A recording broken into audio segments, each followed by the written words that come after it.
মহাৰাষ্ট্ৰত ছিনিয়ৰ ৰাষ্ট্ৰীয় আটিয়াপাটিয়া চেম্পিয়নশ্বিপ লীগত ৩ ৰাজ্যক হৰুৱাই অসমৰ ল'ৰা দলৰ দুৰ্দান্ত প্ৰদৰ্শন।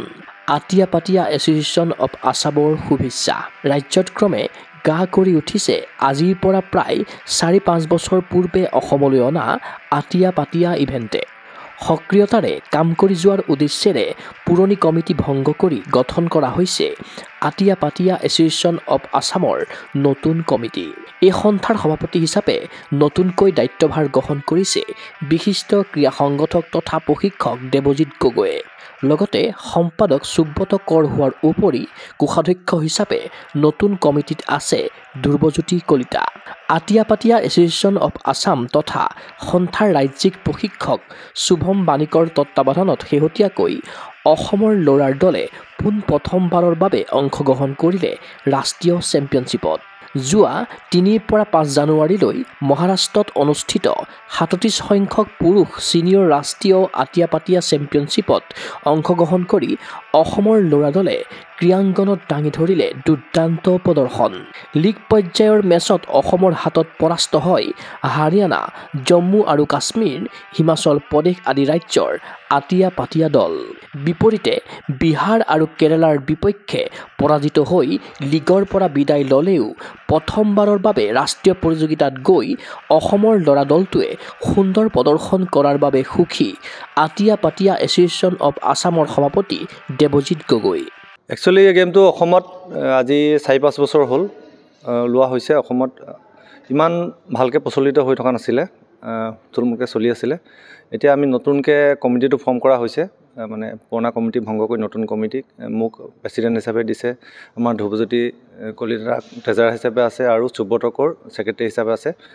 এইবাৰ 37 নেশ্যনেল ছিনিয়ৰ গেমছত অসমৰ টীমটো আমি পঠাইছিলোঁ ৩ৰ পৰা ৫ তাৰিখলৈকে, যিটো মহাৰাষ্ট্ৰত গেম হৈছিলে। তাতে অসমৰ প্ৰথমবাৰৰ বাবে বহুত ভালকৈ খেলিছে, বহুত সুন্দৰ প্ৰদৰ্শন কৰিছে। আমি সেই গতিকে সকলো খেলুৱৈকে অশেষ ধন্যবাদ জ্ঞাপন কৰিছোঁ, যিহেতু তেওঁলোকে প্ৰথমবাৰৰ বাবে গৈ প্ৰথম হাৰিয়ানা টীমৰ লগত হৰুৱাইছে, 3খন ষ্টেটক হৰুৱাই। তথাপিও তেওঁলোকে লীগৰ পৰা বাহিৰ হ'ব লগা হ'ল। তথাপিও আমি বহুত সুখী, যিহেতু খেলখন প্ৰথমবাৰৰ বাবে গৈ শুভম আমাৰ ট্ৰেইনাৰ আছিলে, তেখেতে সুন্দৰভাৱে গোটেই ল'ৰাখিনিক পৰিচালনা কৰিলে। আগন্তুক যিবিলাক আমি খেলত পঠাম অসমৰ পৰা, যিহেতু এবাৰ ল'ৰা দলটো পঠোৱা হৈছিলে। ইফালে আটিয়াপাটিয়া ইভেণ্ট অসমত প্ৰচাৰ আৰু প্ৰসাৰৰ বাবে পদক্ষেপ গ্ৰহণ কৰিব নতুনকৈ কাৰ্যভাৰ গ্ৰহণ কৰা ৰাজ্যিক সন্থাটোৱে। সেই অনুসৰি বিভিন্ন জিলাত অনুষ্ঠিত হ'ব আটিয়াপাটিয়াৰ প্ৰশিক্ষণ শিবিৰ। তদুপৰি আগন্তুক সময়ত সদৌ অসম ভিত্তিত প্ৰতিযোগিতা আয়োজনৰো লক্ষ্য নিৰ্ধাৰণ কৰিছে সন্থাই। আমি অনাগত দিনত অহা এপ্ৰিল মাহৰ পৰা আমি অসমত বিভিন্ন জিলাত ইয়াৰ কোচিং কৰাৰ চিন্তা কৰি আছোঁ। লগতে অসমত অল আছামৰ খেল পতাৰ কথা চিন্তা কৰি আছোঁ আৰু আমি ভাল টীম তৈয়াৰ কৰিব পাৰে বুলি আশা ৰাখিছোঁ। আনহাতে আটিয়াপাটিয়া ইভেণ্টটো কি গুৰুত্বপূৰ্ণ টুৰ্ণামেণ্টত হৈ আছে অন্তৰ্ভুক্ত। এই খেলৰ জৰিয়তে খেলুৱৈসকল কিদৰে লাভৱান হ'ব পাৰিব সেই সন্দৰ্ভত জনালে ৰাজ্যিক সন্থাটোৰ সভাপতিগৰাকীয়ে। এই গেমটো হৈছে মিনিষ্ট্ৰীত থকা গেম হয়। মিনিষ্ট্ৰী এণ্ড ইউথ ৱেলফেয়াৰ্ছ ইণ্ডিয়ান গভৰ্ণমেণ্টৰ আণ্ডাৰত আছে আৰু ইণ্ডিয়ান অলিম্পিকেও এই গেমটোক আগতে ৰিকগনাইজ কৰি থৈছে, যিহেতু তেওঁলোকৰ ফেডাৰেশ্যনৰ পৰা এতিয়া ইণ্ডিয়ান অলিম্পিকৰ ৰিকগনাইজ বুলি লেখা আছে, দেখিছোঁ আমি। আৰু এই গেমটোৰ থ্ৰুৱেদি যিসকল ল'ৰাই মেডেল পাব, তেওঁলোকে গভৰ্ণমেণ্টৰ চাকৰি জবৰ কাৰণেও ইয়াত অপৰচুনিটি আছে। ভেকেঞ্চিবিলাকত এই গেমৰ থ্ৰুৱেদি তেওঁলোকে চাকৰি লাভ কৰাৰ সুবিধা আছে।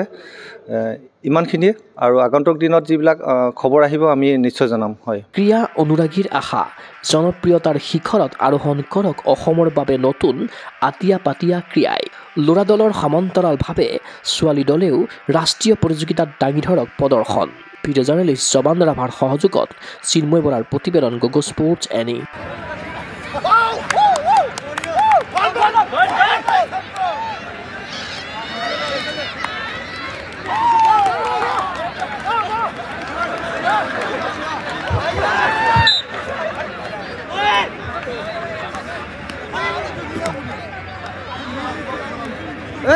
आओ तुम पार करो।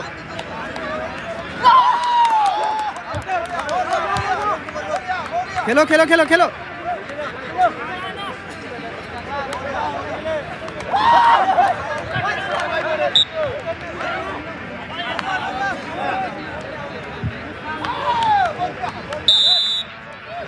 গুৱাহাটীৰ মাজমজিয়াত নৰ্থ ইষ্টৰ প্ৰথমখন এক্সক্লুচিভ মাৰ্চেল আৰ্টছ সামগ্ৰীৰ শ্ব'ৰুম তথা বিপণী Tirupati sports karate wushu taekwondo boxing jujitsu pencak silat judo আদি 7টাকৈ সমৰ কলা ইভেণ্টৰ ইউনিফৰ্ম আৰু প্ৰশিক্ষণৰ সামগ্ৰী ইয়াত উপলব্ধ tracksuit jersey martial arts medal memento trophy ক্ৰয় কৰিব পাৰিব পাইকাৰী মূল্যত ফুটবল ভলীবল বাস্কেটবল ক্ৰিকেট আদি ইভেণ্টৰ সামগ্ৰীৰ ছাপ্লাইৰ বাবে অৰ্ডাৰ ওলোৱা হয় কাৰাটে টাইকোৱাণ্ডোৰ নেশ্যনেল ফেডাৰেশ্যনৰ দ্বাৰা এপ্ৰুভড ব্ৰেণ্ড আৰু আপ টু ডেট সামগ্ৰীৰ বাবে একমাত্ৰ বিশ্বাসযোগ্য আৰু নিৰ্ভৰযোগ্য প্ৰতিষ্ঠান ঠিকনাটো হৈছে doctor B Barua road house number 52 first floor Ulubari Guwahati 7 phone number 9085083493 email sanju_regal@rediffmail.com